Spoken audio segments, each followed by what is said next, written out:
بسم اللہ الرحمن الرحیم۔ السلام علیکم۔ اسلام آباد فائلز کے نئے ویلاگ کے ساتھ ہم حاضر ہیں۔ آپ سے گزارش ہے کہ ہمارے چینل کو سبسکرائب کریں، لائک کریں اور اس کے ساتھ ساتھ کامنٹ باکس میں اپنے کامنٹ ضرور شیئر کریں۔ وہ بہت ویلیویبل انپٹ ہوتی ہے ہمارے لیے، اور اس سے ہم جو مزید بہتری لا سکتے ہیں اپنے پروگرام میں وہ ہم لانے کی کوشش کرتے ہیں۔ آج ہم بات کریں گے پاکستان نیوی کے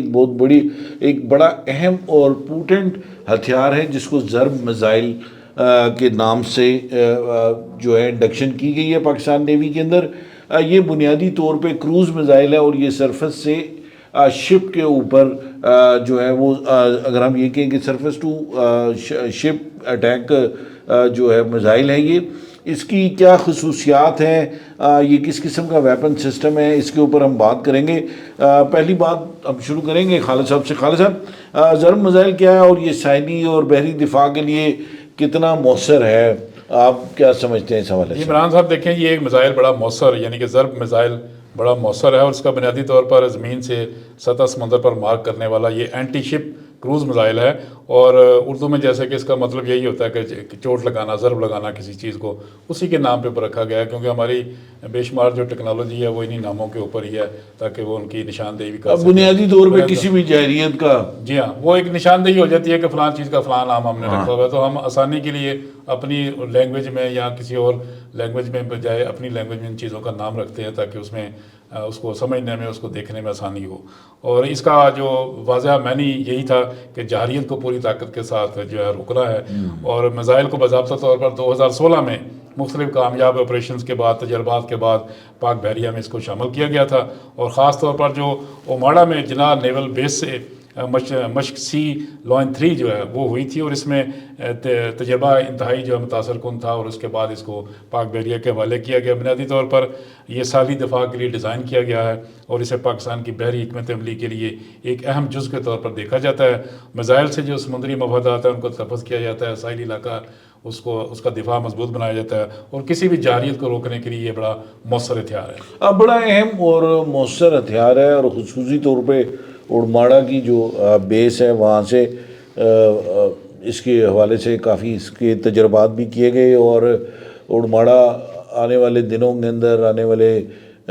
وقت کے اندر جو ہے ایک بڑا اہم بیس پاکستان نیوی کا نیول بیس بننے جا رہا ہے۔ فیصل، کیا ضرب کی خصوصیات ہیں، کس قسم کا ویپن سسٹم ہے، رینج کیا ہے اس کی؟ بسم اللہ الرحمن الرحیم۔ جی عمران صاحب، بنیادی طور پہ آپ کے علم میں ہے کہ پاکستان بحریہ جو ہے وہ ایک 4 ڈائمینشنل فورس ہے، یعنی اس کا جو عمل دخل ہے وہ فضا میں بھی ہے، سطح آب پہ بھی ہے، زیر آب بھی ہے، اور اس کا ایک بہت بڑا جو دفاع کا فریضہ ہے وہ ساحلی علاقوں کا دفاع ہے، اور خاص طور پہ جو انڈیا کے ساتھ جو ہماری سرحد ہے، سر کریک کا ایریا ہے، اور ہمارا جو کوسٹل لائن ہے اس کا دفاع جو ہے وہ بڑا ضروری ہے۔ اور جب ہم بات کرتے ہیں کوسٹل لائن کی تو اس میں ہماری بندرگاہیں آ جاتی ہیں۔ ہم بات کرتے ہیں جب کوسٹل لائن کی تو گوادر سے لے کے ہم سر کریک تک بالکل ادھر، تو ہماری جو جتنی بھی انسٹالیشنز ہیں، بندرگاہیں ہیں، باقی جو اہم ترین جو تنصیبات ہیں، ان کے دفاع کے لیے ضروری ہے کہ کوئی ایسا پوٹنٹ ویپن ہوتا جو کہ ہم ساحل سے اس کو فائر کر کے اور سمندر کے اندر جو مختلف دشمن کے اہداف ہیں ان کو ہم نشانہ بنا سکیں۔ تو اس لحاظ سے جو ہے وہ ضرب میزائلز جو ہیں ان کی انڈکشن کی گئی، جیسے خالد صاحب نے بتایا 2016 میں اس کو انڈکٹ کیا گیا، اور بیسیکلی یہ جو نیول اسٹریٹجک فورس کمانڈ ہے اس کی نیول میزائل ریجمنٹس جو ہیں ان کا یہ حصہ ہے، اور وہی اس کو آپریٹ کرتے ہیں۔ بنیادی طور پہ ضرب جو ہے وہ اینٹی شپ جو سب سونک کروز میزل ہے، اور اس کا جو بنیادی مقصد ہے وہ دشمن کے جو فریگیٹس ہیں، یعنی کہ اگر وہ ایڈوانس کرتا ہے ٹورڈز کراچی یا مختلف کوسٹل ایریاز کی طرف، تو ان فریگیٹس کو، ڈسٹرائرز کو، جتنی بھی گن یا میزائل بورڈز وغیرہ ان کی ہیں یا سطح آپ پہ کوئی بھی ان کے اثاثے ہیں، ان کو جو ہے وہ مؤثر انداز میں روکنے کے لیے، دفاع کے لیے اور ان کو تباہ کرنے کے لیے یہ بہت پورٹنٹ ویپن ہے۔ اچھا، بنیادی طور پہ اس کا جو سسٹم ہے یہ جی پی ایس کے اوپر جو ہے وہ گلوبل پوزیشننگ سسٹم اور انرشیل نیویگیشن سسٹم کے اوپر بھی جو ہے وہ کام کرتا ہے، جو جس کو ہم کہیں کہ، اور خاص طور پہ جو بیدو سیٹلائٹ سسٹمز ہیں ان کے ڈیٹا لنکس کے اوپر بھی، ان کے ڈیٹا کے اوپر بھی جو ہے یہ جب ہم بیدو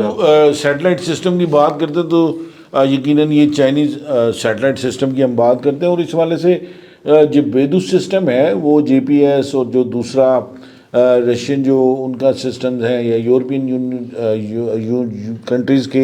یورپی یونینز کے جو سسٹمز ہیں ان سے گلیلیو وغیرہ ان سے انتہائی بہتر سسٹم ہے بیدو. تو بیسیکلی جو بیدو سیٹلائٹ سسٹم ہے اس کا کانسٹلیشن جو پروسیس ہے وہ اوور آل جو ہے وہ کانسٹلیشن اس کی بہت اچھی ہے جس کی وجہ سے یہ بہت پورٹنٹ اور بہت زیادہ انفارمیشن جو ہے وہ ڈیٹا فراہم کرتا ہے. تو یہ بیسیکلی جو میزلز ہیں یہ چائنا کے ساتھ اس کا ایک ریلیشن بھی ہے کیونکہ چائنا کے جو C602 میزلز ہیں اور اسی کے ساتھ ساتھ YJ62 اینٹی شپ میزلز ہیں یہ بیسیکلی کافی حد تک جو ہے نا ضرب میزائل اس سے مشابہ ہے اور یہ بھی کہا جاتا ہے کہ شاید یہ چائنا سے ہی جو ہے وہ پاکستان نے ایکوائر کیا ہے لیکن مقامی سطح پر یہ میزائل جو ہیں وہ بنانے کے لیے وہ بھی کافی حد تک پاکستان اس میں کامیاب رہا ہے. تو میں یہ سمجھتا ہوں کہ یہ ایک بہت پورٹنٹ ویپن ہے اور اس کے ساتھ ساتھ اس کی جو اسپیسیفیکیشنز ہیں بہت زیادہ تو اسپیسیفیکیشنز اس کی باہر نہیں آئیں لیکن جو اسپیسیفیکیشنز اویلیبل ہیں کیونکہ یہ جب ہم کہتے ہیں نا اس کو کہ یہ سب سونک اینٹی شپ کروز میزل ہے تو اس کی سب سونک سے ایک چیز سامنے آ جاتی ہے کہ اس کی جو زیادہ سے زیادہ رفتار ہے وہ 0.6 سے لے کے 0.8 ماک تک ہے اور یہ بیسیکلی جو ہے وہ پورا جو کوسٹل ڈیفنس سسٹم ہے اس کا احاطہ کرتا ہے اور یہ ٹرانسپورٹ ایرکٹر لانچرز جو ہیں ان کے ذریعے جو ہے وہ ٹرانسپورٹ ایرکٹر لانچر وہیکلز جو ہیں ان سے لانچ کیا جاتا ہے. بنیادی طور پر اس کے مختلف جو حصے ہیں جیسے فرنٹ کیب ہے اس کا کمانڈ جو ہے وہ کیب ہے اور اسی کے ساتھ ساتھ اس کے پاور جنریشن سسٹم ہے اپنا اور پھر یہ جو ہے وہ بیسیکلی ایک ایلیویٹنگ جو لانچ پلیٹ فارم ہے اس سے اس کو جو ہے وہ لانچ کیا جاتا ہے اور تقریباً 3 میزل لانچرز جو ہیں وہ اس میں موجود ہیں یکے بعد دیگرے 3 میزل جو ہیں وہ اس سے فائر کیے جا سکتے ہیں اور بنیادی طور پر اس کی رینج کتنی ہے کس حد تک یہ اپنے ٹارگٹ کو ہٹ کر سکتا ہے؟ اس کی بنیادی طور پہ جو رینج ہے وہ تقریباً 280 کلومیٹر یا آپ کہہ لیں کہ تقریباً 170 میل کے قریب ہے اور اس کی جو سپیڈ ہے یا اس کے اوپر جو وار ہیڈ جو ماؤنٹ کیا جاتا ہے سپیڈ تو 6 سے 8 ماک ہے لیکن اس کے اوپر تقریباً 300 کلو گرام کا وار ہیڈ جو ہے وہ ماؤنٹ کیا جا سکتا ہے اور اس میں وہ کنونشنل وہ صرف جو ہے وہ روایتی ہتھیار جو ہے وہ لے کے جا سکتا ہے اور بنیادی طور پہ اس کا جو فنکشن ہے یہ ڈائریکٹ امپیکٹ کے اوپر جو ہے یہ بلاسٹ نہیں کرتا بلکہ یہ آرمر جو ہے اس کو پیئرس کر کے اس کے اندر جا کے جو ہے نا وہ تباہ ہوتا ہے جس کی وجہ سے جو ٹارگٹ ہے اس کو مکمل طور پہ نیست و نابود یا تباہ کرنے یا ڈسٹرائے کرنے کے حوالے سے جو ہے وہ بہت حد تک مدد ملتی ہے. آپ کہہ سکتے ہیں کہ وہ ٹارگٹ جو ہے مکمل طور پہ ہم اس کو نیوٹرلائز کر سکتے ہیں. ایک دفعہ پھر آپ سے درخواست ہے کہ ہمارے چینل کو سبسکرائب ضرور کریں. آج اس ویلاگ تک اگلے ویلاگ تک اجازت دیں. Thank you very much. خدا حافظ.